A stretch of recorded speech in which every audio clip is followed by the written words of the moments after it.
ہماری آج کی گفتگو جس عنوان پہ ہوگی اسے انگلش میں کہا جاتا ہے ڈبل سٹینڈرڈ، اور اردو میں اسے کہا جاتا ہے دوہرا معیار۔ اس پر تیاری کرتے ہوئے مجھے اس بات کا شدت سے احساس ہوا کہ باتیں تو یہ ساری سچی ہیں، اور ان باتوں کو سننے کے بعد شاید آپ بھی اسی نتیجے پر پہنچیں کہ باتیں تو صحیح ہیں لیکن ان پر عمل ممکن نہیں نظر آتا۔ ہم اپنے معاشرے میں اس قدر گر چکے ہیں کہ اب بہت سے ایسے کام ہیں کہ جن کے اوپر عمل کرنا ہمارے لیے ممکن ہی نہیں رہا۔ ہمارے اندر اتنی ایمانی قوت، اتنی جرت، اتنی ہمت ہے ہی نہیں ہے کہ ہم یہ کام کر سکیں۔ گفتگو کا آغاز کرتے ہیں۔ دوہرے معیار کا مطلب تو آپ سمجھ گئے ہوں گے۔ اللہ رب العزت نے قرآن مجید میں مشرکین کے دوہرے معیار کا ذکر کچھ اس طرح کیا ہے جس کو میں نے سورۃ الانعام کی آیت نمبر 136 میں آپ کے سامنے رکھا۔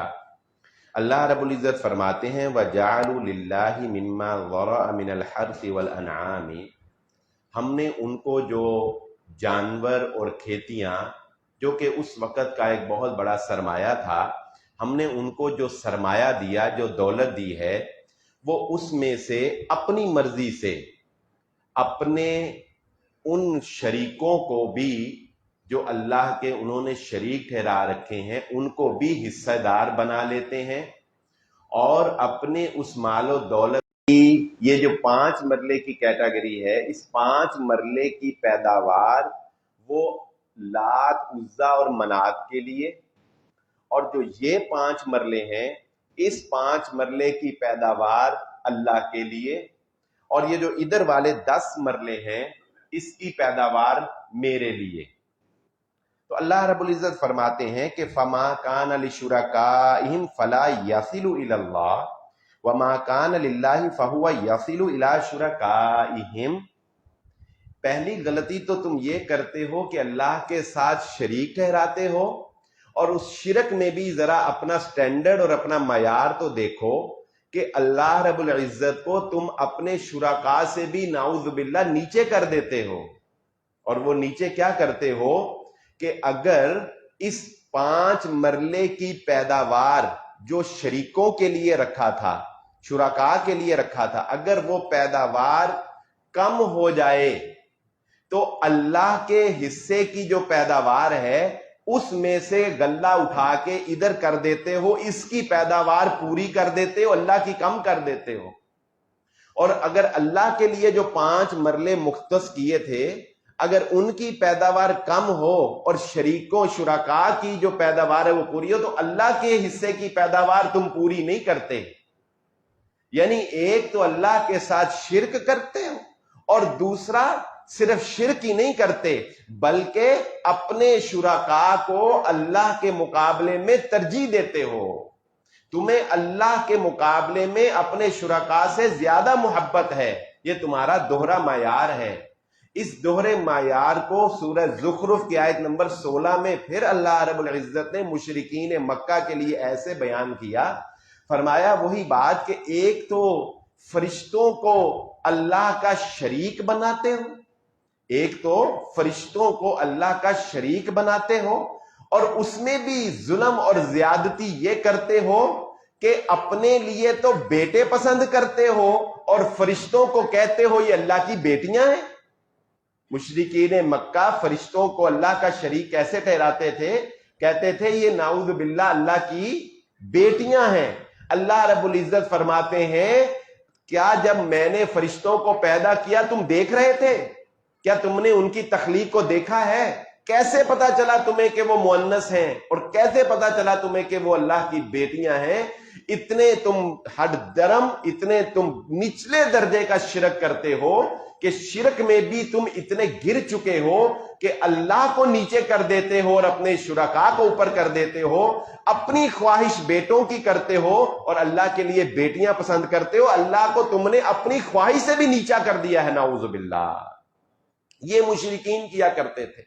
اچھا، آج اگر ہم اپنی حالت دیکھیں تو میں معذرت کے ساتھ ذرا کھل کے بات اگر کروں، کسی کو برا نہ لگے، لیکن بات تو حقیقت ہے کہ ہم لوگ اگر ہم اپنے معاشرے کا حال دیکھیں تو ہم بسیں کرا کر، ہم چھٹی لے کر، ہم پیسے جمع کر کے بزرگوں کو سلام کرنے کے لیے چلے جاتے ہیں، ہم مسجد میں جمعہ پڑھنے کے لیے وقت پہ نہیں آ سکتے، ہم ٹرینیں بک کرواتے ہیں کس کام کے لیے، ہم ٹور ارینج کرتے ہیں کس کام کے لیے کہ ہم نے فلانے بزرگوں کو سلام کرنے جانا ہے، اور جو 5 وقت میں تمہیں بلاتا ہے اس کے گھر آنے کے لیے تم تیار نہیں ہو۔ اور وہ اللہ، مجھے یہ خالد صاحب پچھلے دنوں بتا رہے تھے کہ دیکھو اگر ہمارا کوئی ڈرائیور ہماری بس کو چھوڑ کے کسی اور بس کے پاس جا کے، کسی اور اڈے والے کے پاس جا کے زیادہ کھڑا ہونا شروع ہو جائے نا تو ہم اسے ڈرائیوری سے نکال دیتے ہیں۔ اور اگر کسی مل کا مینیجر اپنی مل میں کام کرتے ہوئے کسی اور مالک کو مل کر جاتا ہو، آپ کا سیل مین آپ کی دکان سے نکل کر کسی اور دکان پہ جا کے کھڑا ہو کے گپیں لگاتا ہو، آپ اسے سیل مینی سے نکال دیتے ہیں۔ اللہ کی قسم یہ اللہ کی رحمت نہیں ہے، تم اس کے در کو چھوڑ کے اوروں کے در پہ جاتے ہو، وہ تمہیں نوکری سے نہیں نکالتا ہے، وہ تمہیں اولاد بھی دیتا ہے، مال بھی دیتا ہے، آداب بھی دیتا ہے، وہ تمہیں نکالتا، اپنی بندگی سے نہیں نکالتا۔ لیکن تمہیں غیرت آتی ہے، اسے غیرت نہیں آتی ہوگی۔ تم اپنے ملازم کو برداشت نہیں کرتے کہ کسی اور کے پاس جا کے گپیں لگائے، تم اپنے سیل مین کو برداشت نہیں کرتے کہ پیسے تم سے لے اور وفاداری کسی اور کی کرے۔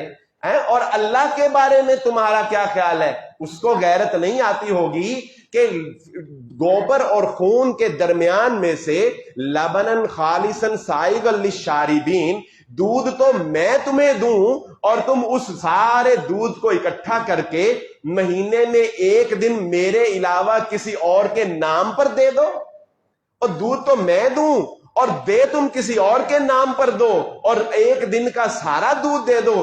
کبھی 1 دن کی ساری کمائی اللہ کو دی ہے؟ 1 دن کی ساری کمائی کبھی اللہ کو نہیں دی، اور غیروں کے نام پر 1 دن کی ساری کمائی جو ہے وہ تم دے دیتے ہو۔ بتاؤ کیا اللہ کو غیرت نہیں آتی ہوگی؟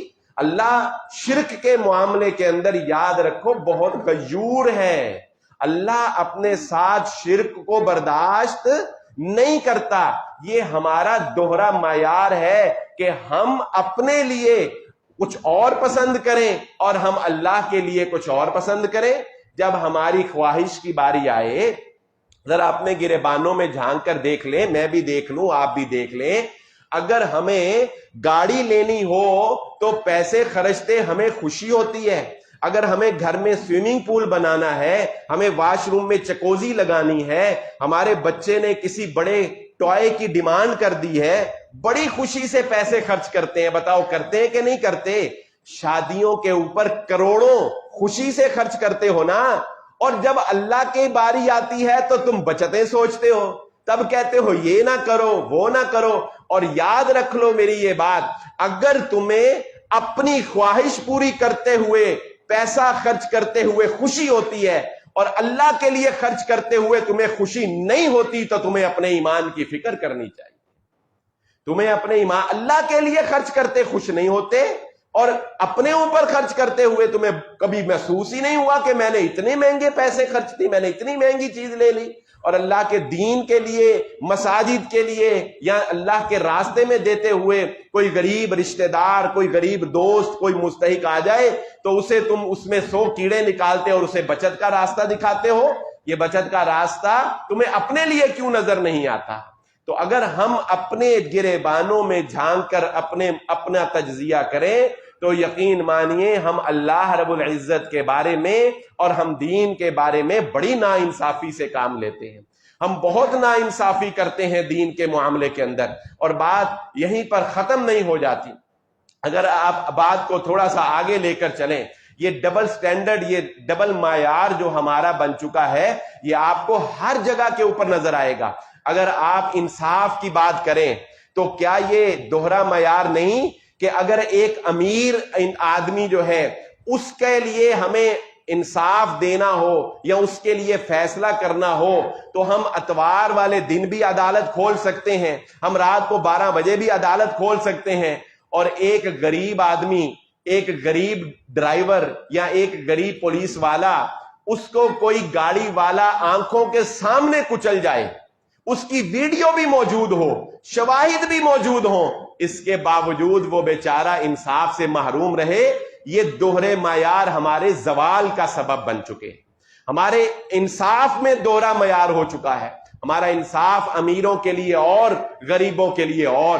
ہمارا بچہ وہ غلطی کرے تو ہم کہیں کوئی بات نہیں، بچہ ہے، اور دوسرے کا بچہ وہ غلطی کرے تو ہم اسے گولی مارنے کے لیے نکل دوڑیں، یہ کہاں کا انصاف ہے؟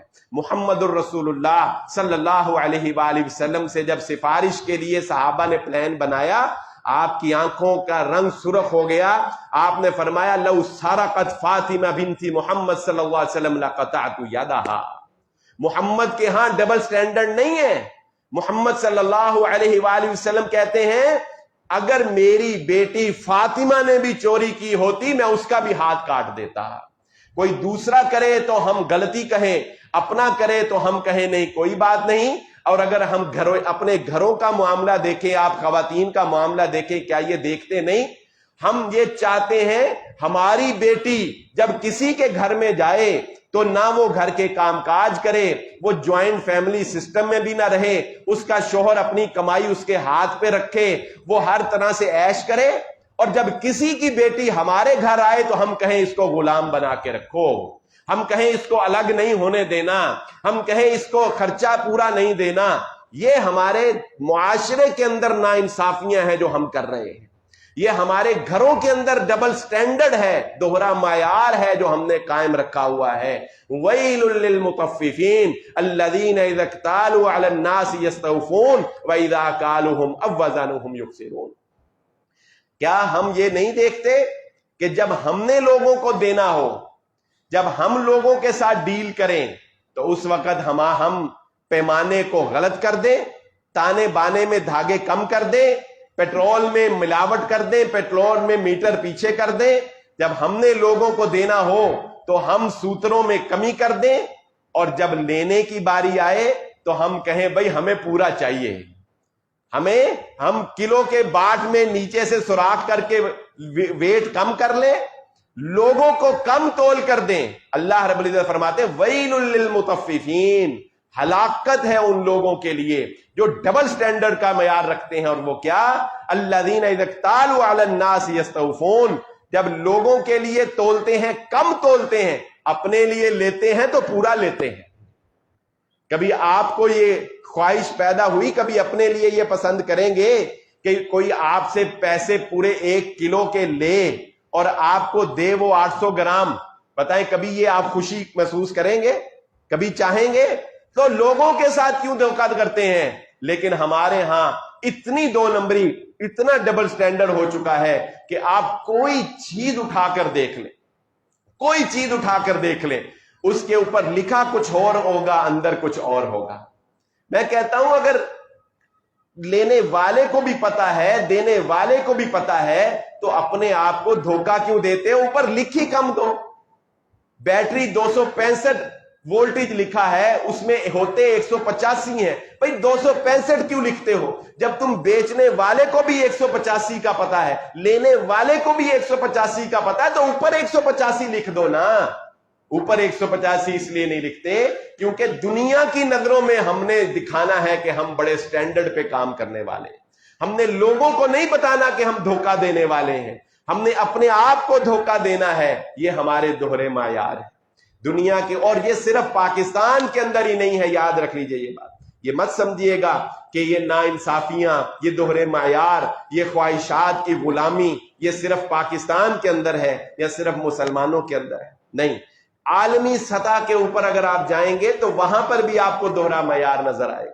وہ جو مغرب کی رٹ لگاتے ہیں، اور کیسی عجیب بات ہے کہ میں بھی ان میں ہی شامل ہوں کہ جب ہم بیٹھیں گے تو ہم کیا کہیں گے؟ ہم کہیں گے یار وہ دیکھو یورپ میں کبھی کسی نے سگنل نہیں توڑا، لیکن جب مجھے موقع ملے گا میں نے توڑ دینا ہے، میں نے توڑ دینا ہے سگنل. ادھر کبھی کسی نے سگنل نہیں توڑا، میں نے توڑ دینا ہے. ادھر کبھی کسی نے کچرا سڑک پر نہیں پھینکا، مگر میں نے گاڑی میں جاتے ہوئے اپنے بچے کو کہنا ہے یہ بوتل اس نے ایک شیشہ نیچے کر کے پھینک دینی. مجھے خیر، دوسروں کے بارے میں ہم یہ امید رکھتے ہیں کہ یہ فرشتہ ہو، ہمارے سامنے کوئی اشارہ توڑے، کوئی رش ڈرائیونگ کرے، کوئی اوور سپیڈ کرے، ہم کہتے ہیں بڑا برا ہے، ایسے ہے ویسے ہے فلانا ہے. عدالتوں کے نظام کو کوستے ہیں، کوئی رشوت دے کے کام کرا لے، ہم کہتے ہیں مجھے پتا ہے کتنا افسر لگ گیا ہے. لیکن جب بات ہم پر آتی ہے ہم بھی وہی کام کرتے ہیں، ہم بھی وہی کچھ کرتے ہیں. یہ ہمارا دوہرا معیار ہے، یہ ہمارا ڈبل سٹینڈرڈ ہے، جس کے میں نے شروع میں کہا ہم اتنے عادی ہو چکے ہیں کہ اب ہمیں اس پہ ایک سٹینڈرڈ کرنا ممکن نظر نہیں آتا. بتائیے ممکن نظر آتا ہے؟ نہیں، ممکن ہی نظر نہیں آتا کہ اب ہم ایک معیار پہ چل سکیں. یورپ کا دوہرا معیار کیا ہے سن لو. جو یہ سمجھتے ہیں کہ وہاں پر بڑا انصاف ہے، وہ انصاف ان کی اپنی ذات کی حد تک ہے، لیکن یہ کمال تھا محمد الرسول اللہ صلی اللہ علیہ وسلم کا. جب انصاف کی باری آتی تھی پھر مسلمان اور یہودی میں بھی فرق نہیں ہے، یاد رکھ لو. جب انصاف کی باری آتی تھی پھر عیسائی اور مسلمان میں کوئی فرق نہیں. انصاف انصاف ہے، سب کے لیے برابر. ان کا انصاف صرف ان کے لیے. ایک واقعے سے آپ کو بات سمجھا دیتا ہوں. جو یورپ کے اور مغرب کے بڑے گن گاتے ہیں، فٹ بال کا کھیل ہمارے ہاں تو اتنا پذیرائی نہیں ہے اس کی، لیکن یورپین کنٹریز میں فٹ بال کے کھیل کو بہت مقبولیت حاصل ہے، جس طرح ہمارے ہاں کرکٹ کے کھیل کو ہے. بلکہ اور برازیل جیسی قوم جو ہے، اس طرح کے جتنے بھی کولمبیا وغیرہ ممالک، فرانس، اٹلی، یہ بہت زیادہ اس میں شوق رکھتے ہیں فٹ بال میں. فٹ بال کا میچ ہو رہا ہے، کولمبیا کی ٹیم نے 1 گول کیا ہے اور کولمبیا کی ٹیم کے خلاف 2 گول ہو چکے ہیں. میچ ختم ہونے میں 10 منٹ باقی ہیں. 10 منٹ میں کولمبیا کی ٹیم کو 1 گول اور کر کے میچ برابر کرنا ہے یا پھر 2 گول کر کے میچ جیتنا ہے. اس دوران ایک پرندہ زخمی حالت کے اندر وہ گراؤنڈ کے اندر آ کے گرتا ہے. ذہنی پریشر تھا کولمبیا کے کھلاڑی کے اوپر جو لیڈ کر رہا تھا، اس کو اس پرندے کے گرنے کا غصہ آیا کہ اس کی وجہ سے ہمارا میچ ڈسٹرب ہوگا اور ہمارا پاس ٹائم نہیں بچے گا کہ ہم گول کر سکیں. اس نے پاؤں سے ٹھوکر مار کے، آج بھی شاید وہ ویڈیو آپ کو انٹرنیٹ کے اوپر مل جائے گی، اس نے پاؤں سے ٹھوکر مار کے اس پرندے کو گراؤنڈ سے باہر پھینک دیا. یہ منظر یقیناً میں اور آپ بھی اگر ہم اس منظر کو دیکھیں تو ہم اس کو بہت ہی برا خیال کریں گے، اور واقعتاً یہ بہت برا تھا. وہ پرندہ زخمی تھا، مرا نہیں تھا. ہم مرے ہوئے پرندے کے ساتھ بھی ایسا کرنا درست نہیں، لیکن اس کی اس ٹھوکر مارنے سے وہ پرندہ مر گیا. ریفری نے اسی وقت وسل بجائی اور میچ کو 10 منٹ کے لیے روک دیا. پورے اسٹیڈیم کے اندر قاتل قاتل کلر کلر کی آوازیں گونجنے لگیں. کولمبیا کی ٹیم کو سخت ترین احتجاج کا سامنا کرنا پڑا. اگلے دن اس کھلاڑی کو پریس کانفرنس کر کے پوری قوم سے معافی مانگنی پڑی. صرف یہی کافی نہیں، $550 اس کھلاڑی کو جرمانہ کیا گیا. یہی کافی نہیں، اگلے عوام کے غصے کو ٹھنڈا کرنے کے لیے اگلے 2 میچوں کے لیے اس کو معطل کر دیا گیا. اگلے 2 میچ وہ کھیل نہیں سکتا تھا. یہ سب کچھ کیوں ہوا؟ کہ اس نے ایک پرندے کو ناحق ٹھوکر مار کے مار دیا. بجائے اس کے کہ اس زخموں کی حالت میں وہ اس کی مدد کرتا یا وہ اس کے کام آتا، اس نے ٹھوکر مار کے اس کو باہر پھینکا اور جو ہے اس کو مار دیا۔ اس بات کے اوپر اس کھلاڑی کو سزا دینے والوں کو، این جی اوز کو، حکومتوں کو کبھی افغانستان میں بے گناہ مرنے والوں کا خون نظر نہیں آئے گا، ان کو کشمیر کے اندر مرنے والے مسلمانوں کا خون نظر نہیں آئے گا۔ پھر بھی کہاں ایک انسان اور کہاں ایک پرندہ، ان کو شام کے اندر، عراق کے اندر، لیبیا کے اندر اور پھر انڈیا کے اندر جس طرح مسلمانوں کا قتل کیا جا رہا ہے، جس طرح مسلمانوں کی نسل کشی کی جا رہی ہے۔ اور میں انشاءاللہ اگر میرے ذہن میں رہا تو آئندہ جمعہ میں آپ کے پاس سامنے یہ بات رکھوں گا کہ پوری دنیا کے اوپر اور بالخصوص اس کو انڈیا کے اوپر کس طرح نافذ کر کے ہولوکاسٹ کی شکل مسلمانوں کے لیے اسلامی فوبیا کی صورت میں پیدا کی جا رہی ہے۔ ہولوکاسٹ اس طرح یہودیوں کا کیا گیا تھا، نیکسٹ مسلمانوں کا یہ کے بارے میں یہ پلان ہے۔ اللہ رب العزت ہمیں محفوظ فرمائے۔ لیکن ہمارے اپنے بھی اعمال ویسے ہی ہیں جیسے یہودیوں کے ہو گئے تھے۔ تو دوہرے معیار کی، ڈبل سٹینڈرڈ کی ہم بات کر رہے ہیں، تو کیا یہ ڈبل سٹینڈرڈ نہیں ہے کہ ایک پرندے کی جان جانے پہ تو تم واویلا کھڑا کر دو اور انسانوں کی جان جانے پہ تمہیں کوئی فرق نہ پڑتا ہو، انسانوں کی جان جانے پہ تمہیں کچھ محسوس نہ ہوتا ہو؟ یہ ڈبل سٹینڈرڈ مسلمانوں نے، اسلام نے اس وقت بھی روا نہیں رکھا جب مسلمان علاقے فتح کرتے چلے جا رہے تھے، تب بھی مسلمانوں نے کسی کا ناجائز قتل نہیں کیا، تب بھی مسلمانوں نے کسی عورت کی عزت کو تار تار نہیں کیا۔ اور یہ بھی کیا ڈبل سٹینڈرڈ نہیں ہے؟ یہ بھی کیا ڈبل سٹینڈرڈ نہیں ہے کہ ہم آزادی اظہار رائے کی بات کرتے ہیں؟ یہ اس وقت دنیا کے اندر بہت بڑا ایشو، بہت بڑا چرچا ہے کہ جی رائے کی آزادی جو ہے یہ ملنی چاہیے ہر ایک کو۔ آپ کسی بھی دنیا کے ملک کا لا اٹھا کے دیکھ لیں، چلیں ہم زیادہ دور کی بات نہیں کرتے، ہم انڈیا کے قانون کی بات کرتے ہیں کہ جس میں پچھلے دنوں ایک خاتون نے محمد الرسول اللہ صلی اللہ علیہ وآلہ وسلم کی شان میں گستاخی کی۔ انڈیا کا قانون کیا کہتا ہے؟ حال ہمارا بھی یہی ہے، یاد رکھیں، قانون ہمیں بھی یاد نہیں آتا، قانون ہمیں غریب کے لیے یاد آتا ہے، امیر کے لیے یاد نہیں آتا۔ لیکن بات ڈبل سٹینڈرڈ کی کر رہے ہیں تو کوئی بھی دنیا کا قانون اظہار رائے کی آزادی کو مطلقاً آزاد قرار نہیں دیتا، بلکہ اس میں بھی کچھ رکاوٹیں، کچھ استثناء رکھا ہے۔ مثلا انڈیا کے قانون کے اندر جو ان کا آرٹیکل 19 ہے جس کا آج کل بڑا چرچا ہے، اس میں یہ بات لکھی ہے کہ انڈیا کے اندر اظہار رائے کی آزادی ہے، لیکن اس کا مطلب یہ نہیں کہ کوئی بندہ کوئی بھی بات کر دے، بلکہ اس معاملے میں ہم آزادی نہیں دیں گے جس میں کسی کی عزت پہ حملہ ہو، جس میں ملک کی عوام کو جرم کے اوپر ابھارا جائے، کسی دوست مسلم ملک کے خلاف کوئی پروپیگنڈا کیا جائے، اس طرح کی، اور اسی طرح ساتھ عدالتی جو احترام ہے، حد کے عدالت کے بارے میں کوئی زبان درازی کرنے کی اجازت نہیں ہے۔ مجھے بتائیے، یہ سارے قانون موجود ہیں مگر یہ اس وقت تک حرکت میں نہیں آتے جب تک مسلمان معاشی بائیکاٹ نہیں کر دیتے۔ یہ قانون پاکستان کے اندر بھی موجود ہیں لیکن یہ اس وقت تک حرکت میں نہیں آتے جب تک کہ حالات قابو سے باہر نہیں ہو جاتے۔ ہم لوگ قانون کی پاسداری نہیں کرتے، ہم مفادات کی پاسداری کرتے ہیں۔